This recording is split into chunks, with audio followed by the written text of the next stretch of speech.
Salut à tout le monde, j'espère vous retrouver en pleine forme. Aujourd'hui, dans cette séance, je vais partager avec vous, chers étudiants et étudiantes, un examen qui a été lancé cette année. Je pense que c'est pour le pays Burkina Faso. C'est un exercice concernant l'étude d'une fonction, deuxième année baccalauréat. Je remarque que c'est une fonction qui n'est pas facile, c'est une fonction spéciale. Donc, j'essaie de vous partager avec vous cette séance dans l'étude de cette fonction. Donc pour ne pas trop parler, voilà, vous allez remarquer le sujet est devant vous en français, donc la première partie et la deuxième partie. Donc la première partie, ça concerne une fonction de type x carré moins 3 plus 2 1 moins x exponentielle de 1 plus x. On désigne par C la courbe représentative de la fonction, unité graphique de centimètres. La première des choses, vérifier que pour x est différent de 0, que f de x égale. Voilà, vous remarquez bien sûr l'expression est assez peu longue. Montrer que la limite de f de x en plus l'infini égale à moins l'infini. Calculer la limite en moins l'infini. Montrer que la fonction f' de x égale. Ensuite, on vous donne, on déduire le sens de variation, puis le tableau de variation. Troisième question, soit G, la restriction de la fonction f sur l'intervalle i, montrer que G est une bijection de i sur un intervalle qu'on précisera, montrer que l'équation f de x égale à moins 3 admet une unique solution alpha compris entre 1 et 2, construire la parabole P d'équation y carré égale à x carré moins 3, puis les courbes C et gamma de G moins 1 dans le même repère. Alors voilà la première partie. La deuxième partie, voilà, on vous donne une autre fonction k de x égale 1 moins x exponentielle de 1 plus x, montrer que la fonction g de x est une primitive de k, soit lambda un réel inférieur ou égal à 1, donc déterminé en centimètres carrés l'aire à lambda du plan délimité par la courbe, la parabole et la droite d'équation x égale à moins 1, x égale à lambda, calculer la limite de à lambda.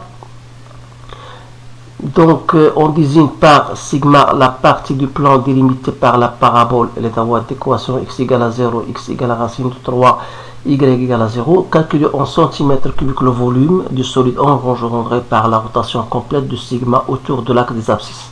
Troisième question, on vous donne une autre fonction h de x est égale à x carré moins 1 plus 2 fois 1 plus racine, la valeur absolue de x, l'exponentielle de 1 moins x. Étudier la parité, comparer h de et f, sans étudier les variations de h, déduire la construction de la courbe représentative, bien sûr, avec une justification. Alors voilà donc l'exercice. Donc je pense que c'est un exercice un peu difficile. Donc essayez de vous concentrer sur les questions posées. Essayez de répondre à ces questions en se basant sur ce que vous avez vu dans votre cours. Et puis vous allez comparer vos résultats avec les miens. Alors on va commencer donc par le commencement. Donc je vais noter d'abord la fonction, premièrement, f de x égale. Donc on vous donne f de x égale x au carré moins 3 plus 2 fois 1 moins x exponentielle de 1 plus x. Alors on vous demande de montrer que f de x égale notre expression. Donc je remarque que ça, je peux l'écrire comme étant, voilà, x carré moins 3, je la garde telle qu'elle est, plus 2 fois exponentielle de 1 plus x, je développe, moins 2 fois x exponentielle de 1 plus x. Donc c'est x au carré moins 3, plus 2 fois, or l'exponentielle de 1 plus x n'est autre que l'exponentielle de 1 fois l'exponentielle de x. Donc il me reste moins 2x, de la même manière, exponentielle e fois l'exponentielle de x. Donc je vais mettre, voilà, x au carré moins 3, moins 2 fois exponentielle de x fois e en facteur de x moins 1. Alors là, si je mets x au carré en facteur, donc je dois mettre ici un 1, moins 3 sur x carré, moins 2 fois exponentielle de x fois e, donc, et je mets ici un x au carré, et je garde x moins 1 tel qu'il est. Donc, si je fais de la même manière, je garde, mais je fais à cette fois-ci de l'exponentielle de x fois e, au lieu de mettre x carré, je garde seulement un x et je fais entrer le x ici, donc il restera x moins 1 sur x, c'est-à-dire 1 moins 1 sur x, tout simplement pour aboutir à l'expression voulue. Donc voilà, j'ai bien démontré que f de x peut s'écrire de cette manière-là. Alors pourquoi on vous a donné tout cela? C'est tout simplement pour déterminer la limite de f de x. Alors lorsque vous allez mettre la limite de f de x lorsque x tend vers plus l'infini, ça sera la limite de x carré qui est égal à plus l'infini. Donc ça tend vers 0. Il reste 1. Donc ici, e de x sur x, c'est plus l'infini. Ça tend vers 0, il reste 1. Donc je la fais directement. Ou bien je vais l'écrire pour que vous pouviez comprendre. Donc c'est la limite lorsque x tend vers plus l'infini de x carré.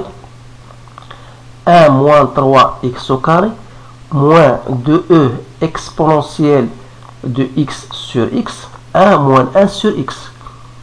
Alors je sais que ça c'est une formule standard que vous connaissez dans votre cours, donc c'est plus l'infini.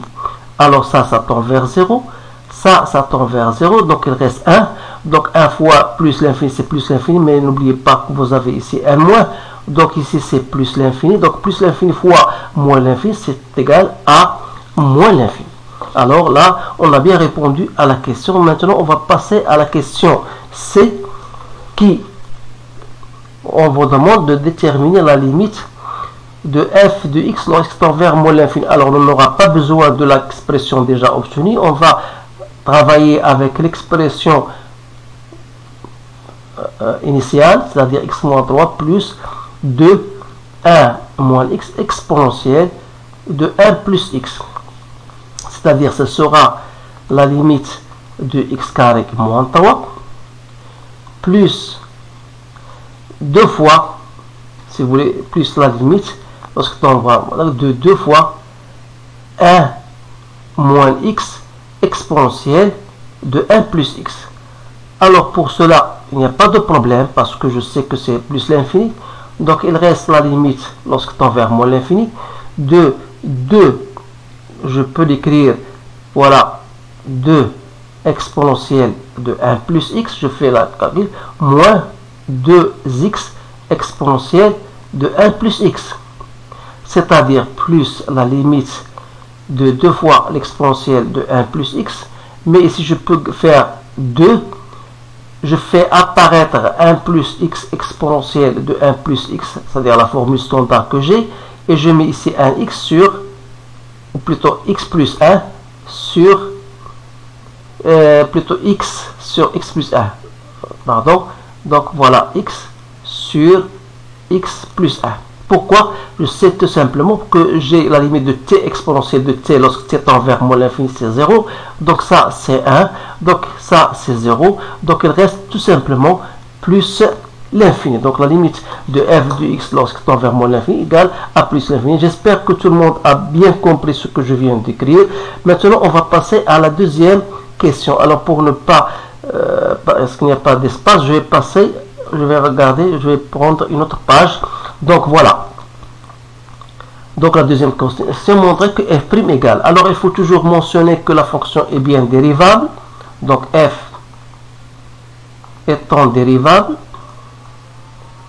sur R même, car composé de fonctions dérivables, alors f' de x sera, je la fais directement, c'est 2x plus 2 fois la dérivée de, donc on aura, voilà la réponse, plus 1 moins x fois la dérivée de l'exponentielle, donc c'est bien ça. Donc si je mets, ou bien je fixe, voilà 2x plus 2 fois exponentielle de 1 plus x en facteur, j'aurai moins 1 plus 1 moins x, soit disant 2x moins 2x exponentielle de 1 plus x, c'est-à-dire 2x 1 moins exponentielle de 1 plus x. Alors la première des choses, pour étudier le sens de variation, je dois savoir où s'annule f' de 0, f' de x, donc il s'annule soit 2x égale à 0, ce qui prouve que x égale à 0, ou bien exponentielle de 1 plus x égale à 1. C'est-à-dire que 1 plus x égale, je fais l'entrée ln, donc est égal à 0, ça veut dire que x égale à moins 1. Donc on a deux valeurs où la fonction est dérivée et s'annule. X égale à 0 et x égale à moins 1. Alors, pour étudier le tableau, pour rester le tableau de variation, je vous conseille d'abord de faire un tableau, un grand tableau, qui va vous résumer ou bien vous aidera de trouver le sens de la fonction. Alors, on a premièrement f' est un produit de deux fonctions, c'est-à-dire 2x, voilà, et on a 1 moins exponentielle de 1 plus x. Voilà. Donc, je vais mettre f' de x, puis je vais noter f de x. Alors, les valeurs où s'annulent f' c'était moins 1 et 0, sont oubliés le domaine de définition de la fonction. Donc, 2x il s'annule ici, donc c'est un signe positif. Pour 1 moins exponentielle de 1 plus x, il s'annule ici. Donc, ici, il va prendre le signe moins, ici le signe plus. Donc, vous aurez le produit ici plus, ici moins. Donc, voilà votre fonction. Donc, on aura le tableau de variation plus facilement. Voilà le tableau de variation. Ici, c'est moins l'infini. Ici, c'est plus l'infini. Il suffit de chercher f de 0, je l'ai trouvé égal à 2. Et f de 0, j'ai trouvé 2e moins 3. Donc, essayez de vous assurer de ça. Alors, je peux noter ici f de moins 1 égale à 2. Et f de 0 égale à 2e moins 3, soit disons 2,4. Alors, ça veut dire ici, on aura tout simplement deux tangentes horizontales en moins 1 et en 0. Alors, voilà pour cette question. Donc, la question 3, on vous donne une fonction a g de x qui est la restriction de la fonction g de x est égal à f de x, mais tout simplement dans le domaine i, dans le domaine 0 plus l'infini. Alors, montrer que c'est une bijection de 0 plus l'infini vers un intervalle j qu'on précisera. Alors, la première des choses, la première condition, g est une fonction continue sur R, en particulier sur I, et on a vu, d'après le tableau de variation, elle est décroissante, donc c'est une bijection de I vers J qui n'est autre que G de I. Alors, d'après le tableau de variation, c'est moins l'infini de E moins 3. Voilà. Alors, question B. On va résoudre l'équation f de x égale à moins 3. Il a admis une seule solution unique entre 1 et 2. Alors, qui dit f de x égale à moins 3, ça veut dire que f de x plus 3 égale à 0. Alors, si je pose h1 de x, si vous voulez, égale à f de x plus 3, qui est égal à 0, donc je remarque que h1 est une fonction continue sur l'intervalle qu'on nous a donné, 1, 2, et décroissante. Pourquoi? Parce que h'1 est égal à f'1 et f'1 est négatif, donc elle est décroissante. Donc il me reste la troisième condition, c'est qu'il faut vérifier que h1 fois h de 2 est bien négatif. Donc on a h1 de 1, c'est f de 1 plus 3. Donc je trouve égal à 1. Et h1 de 2, donc c'est f de 2 plus 3. J'ai trouvé égal à 4 moins 2 au 3. Donc c'est bien négatif. Alors vous remarquez bien que le produit est négatif. Alors on dit dans ce cas qu'il existe un certain alpha entre 1 et 2, tel que h de alpha, ou bien h1 de alpha égale à 0. Qui dit h1 de alpha égale à 0, c'est-à-dire que f de x égale à moins 3. Donc on a utilisé le théorème des valeurs intermédiaires. Donc voilà, bien sûr, la question. Donc il nous reste maintenant la question qui concerne la représentation graphique. Je les laisse jusqu'à la fin. Donc je passe maintenant à la partie B. Donc la partie B, voilà. On vous donne une fonction k de x égale 1 moins x exponentielle de 1 plus x. Alors, on demande de montrer que g de x est une primitive. Alors, g de x, c'est une fonction donnée. Alors, g de x, c'est égal à moins x plus 2 exponentielle de 1 plus x. Donc, vous remarquez que g, bien sûr, est une fonction continue sur 1. Alors, pour montrer que g est une primitive, il suffit d'abord de chercher g' de x, qui n'est autre que moins exponentielle de 1 plus x, plus moins x plus 2 exponentielle de 1 plus x. C'est-à-dire, voilà, exponentielle de 1 plus x en facteur, j'aurai moins 1 moins x plus 2. Donc, c'est 1 moins x exponentielle de 1 plus x. Et c'est bien k de x. Donc, c'est une primitive. Cela va me permettre, bien sûr, de montrer que si g' est une primitive, ça veut dire que l'intégrale de k de x dx sera, bien sûr, g de x plus une constante. Ça, bien sûr, ça, c'est le rôle, ou bien c'est le but de cette question. Alors, on va passer maintenant à la détermination de l'air entre lambda. Lambda, on vous dit qu'il est inférieur ou égal à moins 1.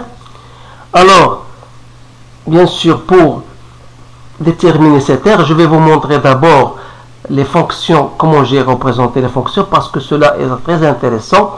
Donc voilà, on va passer à la courbe. Je vous donne grosso modo la courbe, mais vous avez à faire cela d'une façon très précise, parce que vous allez prendre l'échelle 1 correspond à 2 cm. Moi, j'ai pris un carreau ou bien 2 carreaux pour 1 cm. Donc, moi, je vous donne tout simplement, grosso modo, comme je viens de vous dire, la forme de la courbe représentative. Alors, ce que j'ai représenté en rouge, c'est la parabole y égale à x carré plus 1. Donc, ça représente, voilà, je vais prendre un stylo rouge. Donc, ça représente cette fonction, cette courbe-là, c'est pour y égale à x carré moins 3, c'est une parabole, donc il doit couper l'axe des abscisses en 2 points, voilà, en racine de 3 et en moins racine de 3, et vous savez qu'au point 0, on a ici une tangente horizontale, de l'image c'est moins 3, donc voilà la représentation de la courbe, donc c'est une parabole.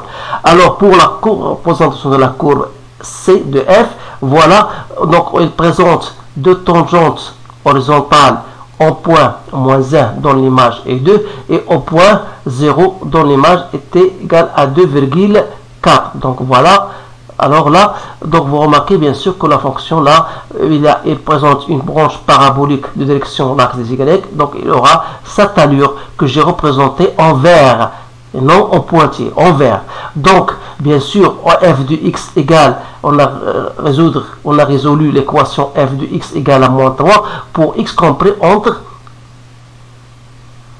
1 et 2. Donc voilà, je vous donne plus ou moins, normalement je dois passer par ce point là, mais rien pour vous montrer qu'il existe un point alpha compris entre 1 et 2 tel que f de x égale à moins 3. Alors là, vous devez faire attention à cela. Ensuite, la courbe représentative de la courbe g-1 de la fonction réciproque, si je considère l'intervalle 0 plus l'infini, voilà comment je vais faire pour construire de ce point-là, bien sûr, la courbe représentative. J'ai tracé la droite d'équation y égale à x. Il suffit de faire la symétrie de cette courbe représentative en vert par rapport à l'axe y égale à x, voilà, et vous allez trouver cette courbe là qui représente la courbe gamma de la fonction réciproque de la fonction f, bien sûr. Donc voilà, en fin de compte, ce que j'ai placé ici en pointillé n'est autre que la courbe représentative de la fonction, la dernière fonction que je vais revenir à l'étude de cette fonction. Maintenant je vais revenir à ce que nous avons dit tout à l'heure. Donc pour déterminer cette aire là, donc l'aire de cette fonction n'est autre que entre lambda et moins 1, de f de x moins y. Pourquoi? Parce que la fonction f, la courbe de la fonction f, elle est au-dessus de y. Il suffit de le montrer ou bien il suffit de l'observer à partir de notre courbe. Donc ce sera l'intégrale de 2 fois entre lambda et moins 1 de 1 moins x exponentielle de 1 plus x dx. Alors ça n'est autre que 2 fois l'intégrale de k de x qui n'est autre que on va faire g de x compris entre lambda et moins 1. Alors j'ai retrouvé, je vous donne tout simplement le résultat et j'espère qu'il est juste. Donc voilà, j'ai trouvé 2 fois 3 plus lambda moins 2 exponentielle de 1 plus lambda, sans oublier de multiplier par l'unité d'air. Alors voilà, maintenant je vais revenir, bien sûr, on va répondre aux questions qui suivent. Donc je vais noter cette aire là qu'on a trouvé à de lambda égale, donc 2, on a trouvé ces 2 fois 3 plus lambda moins 2 exponentielle de 1 plus lambda fois l'unité d'air, c'était égal à 4 parce que 2 cm fois 2 ça fait 4, donc 4 fois 3 ça vous donne 8, donc il reste 3 plus lambda moins 2 exponentielle de 1 plus lambda. Voilà. Alors quelle sera la limite de cette aire lorsque lambda tend vers moins l'infini, qui n'est autre que la limite de 8 fois 3 ça fait 24 plus 8 fois lambda moins 2 exponentielle de 1 plus lambda. Or limite lorsque lambda tend vers moins l'infini de 8 fois 3 lambda moins 2 exponentielle de 1 plus lambda, que je peux écrire comme suivant: 8 fois 1 plus lambda exponentielle de 1 plus lambda, puis je multiplie par lambda moins 2 sur 1 plus lambda pour faire apparaître l'expression t exponentielle de t. Alors ça tend vers 0, ça tend vers 1, donc il vous reste ici c'est 0.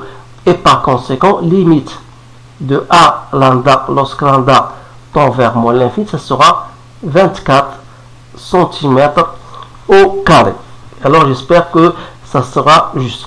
Alors pour la deuxième question, de la même manière, on va dire chercher le volume. Alors là, je vous laisse le soin de le faire parce que il y a une formule que vous devez apprendre par cœur. Donc l'air, c'est l'intégrale de pi, donc de la fonction y au carré dx entre 0 et racine de 3.